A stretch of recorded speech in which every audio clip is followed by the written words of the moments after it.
My name is Michael Aaron. I'm an engineer with Jensen Hughes here in our Chicago location. A valuable quality from Master Controls is since the first variable speed fire pump controllers did originate with their company, that they have long experience in understanding a lot of the technical issues related to those controllers and all the the cooling and the controls and the set points and all these things are things that they have a long track record with. So I know that when I have questions in those areas, I'm speaking to people who have perhaps the longest track record. When the variable speed controllers first came out, it wasn't that people were looking for them. A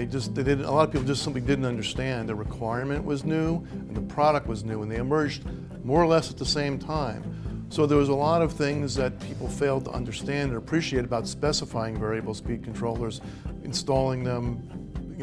choosing them, selecting them. When that occurred, I spent a fair amount of time on the phone with Bill Stelter of Master Control so that I would be educated and make those choices correctly on behalf of our clients. We did it because it was needed for the application we had, not because we were trying to experiment them. It was because it solved the problem that we had to address in the field. So it was a very successful project for us, and we were very pleased that Master spent so much time and personal input to come to our site to assist us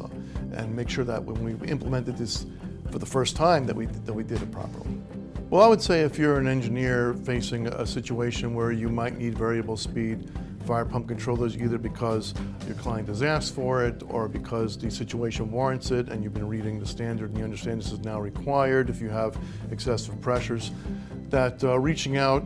to get information is very invaluable, because there are a lot of things about specifying and using that kind of equipment that aren't necessarily obvious, and speaking to someone in the industry is the best way to get the information quickly.